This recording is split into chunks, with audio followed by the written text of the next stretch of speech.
This job would be great if it weren't for all the people. Gotcha, yeah. You know, people are messy, aren't they? Numbers are nice, you know, they just line up and, you know, and they balance most of the time, except for me. And then, you know, but people, that's the hard part of it. And the jobs would be wonderful if you didn't have to deal with people. And that's where you run into sharks, you know, a shark attacks, either somebody angry at you. And really we're going to talk about two things today. We're going to talk about when you have an angry person complaining, yelling, screaming, that kind of a situation. And then we're also going to talk about what do you do when you have a difficult coworker who won't, you know, cooperate, causes problems with you, or an employee whom you need to coach. Remember that it's very hard to change other people. We can only really change how we react to other people. And in our life, there's a very small circle of things you can totally control. What can you totally control?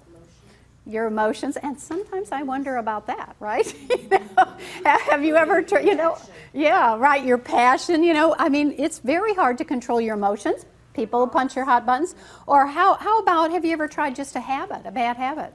Lose weight, stop smoking, you know, sometimes I wonder about that.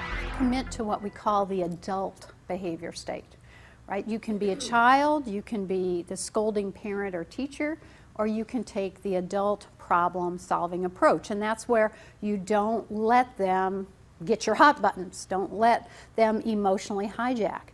You know, the childlike level, of course, is getting down to their level, right? You know, kind of thing. I saw an example of that a couple of years ago. I was flying into Pittsburgh, and it was very late at night. I was tired, and I called the hotel van to pick me up, and the phone rang and rang. It rang 25 times. I finally hung up, and I said, gosh, I must have dialed the wrong phone number or something, so I tried again.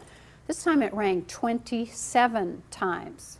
All right, so when the woman finally picked it up, I went, my gosh, the phone just rang 27 times. And she said to me, well, I picked it up now, didn't I? I went, whoa. And of course, I realized I better be nicer. I wasn't going to have a van. So, you know, you have to think, you know, life is an echo. You get back what you send out. You have to be careful there. But she was obviously tired and grumpy.